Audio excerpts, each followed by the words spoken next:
இன்றே டவுன்லோட் செய்து உங்கள் ஃபேவரட் ஷோக்களை என்ஜாய் பண்ணுங்க.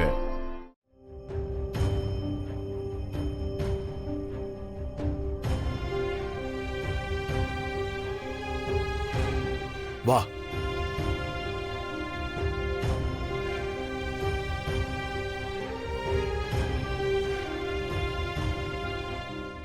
ஏங்க, என்னாச்சு? திடீர்னு முடிச்சு பார்த்தா உங்களை காணோம். எங்க போயிருந்தீங்க?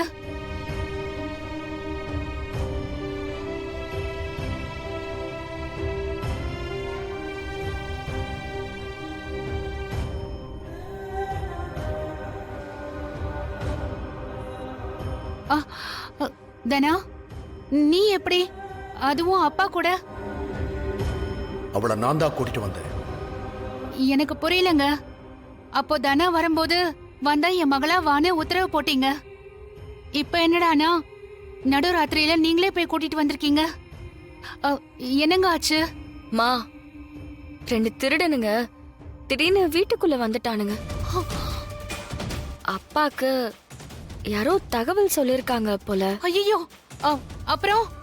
அப்புறம் என்ன, அவங்க எல்லாரையும் அடிச்சு துரத்திட்டு நீ தனியா இருக்க வேண்டான்னு அப்பா என்ன இங்க கூட்டிட்டு வந்துட்டாரு. பாத்தீங்களா, கடவுள் தான் யாரோ ஒரு ஆள் மூலமா இப்படி ஒரு தகவல் கொடுத்திருக்காரு. அந்த வீட்டுல உன்னை தனியா விட்டுட்டு வயித்துல நெருப்ப கட்டின மாதிரி இருந்த. நீங்க வந்து சேரணும்னு சாமி கிட்ட வேண்டிக்கிட்டே இருந்த. என் வேண்டுதல் வீண் போகல. நீ நம்ம வீட்டுக்கே வந்துட்ட. எனக்கும் இங்க வந்ததுல ரொம்ப சந்தோஷமா இருக்குமா. ஆனா கதிரோட வந்திருந்தா இன்னும் சந்தோஷப்பட்டிருப்பேன். அதுவும் கூடிய சீக்கிரம் நடக்கும். நீ ஒன்னும் கவலைப்படாத. ஆனா எனக்கு ஒரே யோசனையா இருக்குமா. ஏன் வீட்டுக்கு திருடனுங்க வந்தது அப்பாவுக்கு தெரிஞ்சு எப்படி அங்க உடனே வந்தாருன்னு தெரியல. இது என்ன கேள்வி? தான் கண்டிருக்க பசி எடுக்கிறது எங்கேயோ மேய்ச்சல்ல இருக்கிற பசுவுக்கு தெரியும்னு சொல்லுவாங்க. அதே மாதிரி பிள்ளைங்களோட ஒவ்வொரு அசைவும் பெத்தவங்களுக்கு தெரியும்னு சொல்லுவாங்க. அதுவும் உன் அப்பாவுக்கு நீ செல்ல பொண்ணு தானே. என்னதான் உன் மேல கோவம் இருந்தாலும் தான் பொண்ணுக்கு ஒரு ஆபத்துனா உன் அப்பா ஓடி வர மாட்டாரு.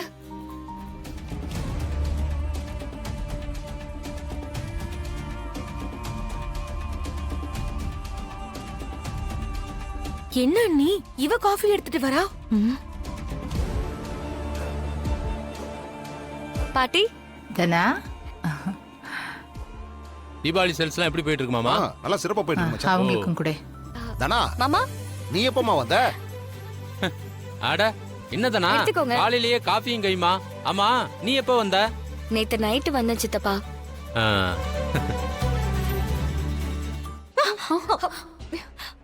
ஏன் இப்ப எதுக்கு எனக்கு இல்லைன்னு?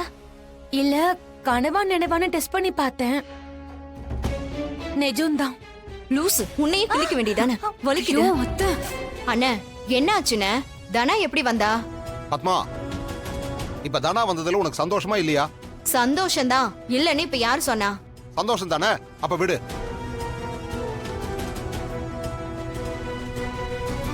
என்ன இதுக்கு மேல இந்த விஷயத்துல வேற என்ன பிரச்சனை பண்ணலாம்னு தானே யோசிக்கிற?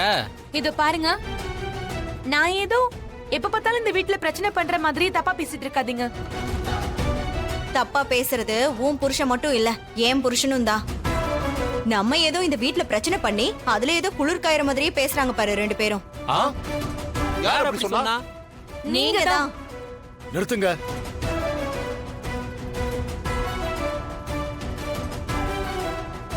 தனாவ நான் தான் கூட்டிட்டு வந்தேன்.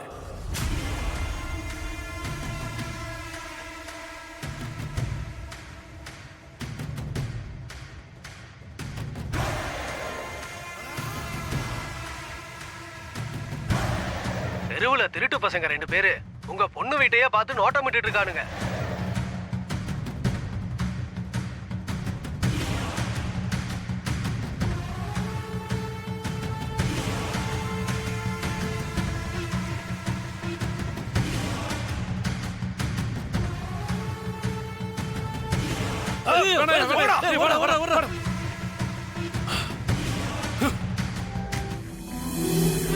சாரு என்ன இவர் எதுவுமே சொல்லாம இருக்காரு?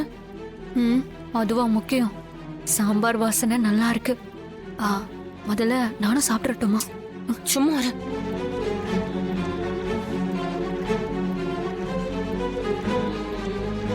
தனா, நீ உட்கார்ந்து சாப்பிடுமா. அப்பா கூட உட்கார்ந்து சாப்பிட்டு எவ்வளவு நாள் ஆச்சு. வா நீயும் உட்காரு. ஏன்னா இத்தனை நாளா நீ கதிர் கூட தானே சேர்ந்து சாப்பிட்டிருக்க.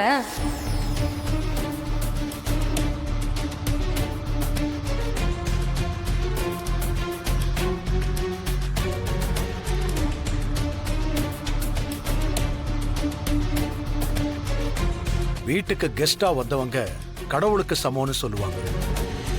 நானே உன்னை அழைச்சிட்டு வந்திருந்தாலும் நீ இங்க கெஸ்ட் தான், அதை மட்டும் மறந்துடாத.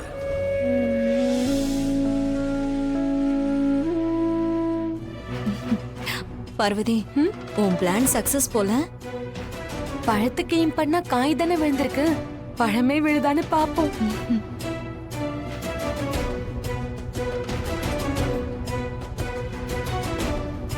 ஏன் தானா இன்னைக்கு ஃபுல்லா நீ கதிரோட போட்டோவையே பார்த்துட்டு இருந்த?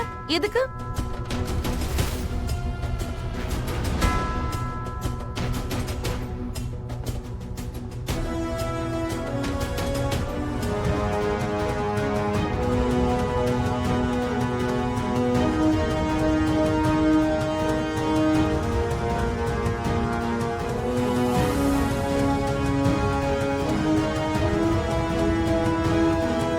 என்னதனா ரொம்ப யோசிச்சுட்டே இருக்க? இதுக்கெல்லாம் டக்குன்னு பதில் சொல்ல வேணா.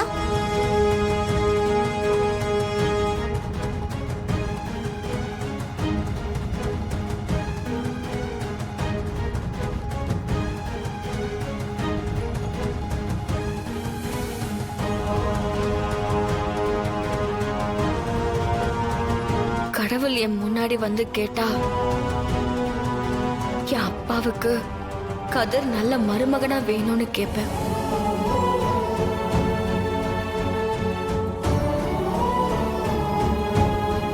சபாஷ் மருமகளே, அப்பாவையும் விட்டு கொடுக்காம புருஷனையும் விட்டு கொடுக்காம பதில் சொன்ன பாரு.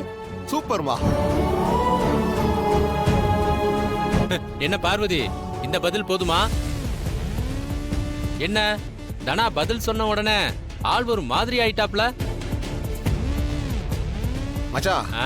இப்படி ஒரு பதில் அவங்க எதிர்பார்த்திருக்க மாட்டாங்க. அதானே. அதான் தகச்சு போய் நிக்கிறாங்க.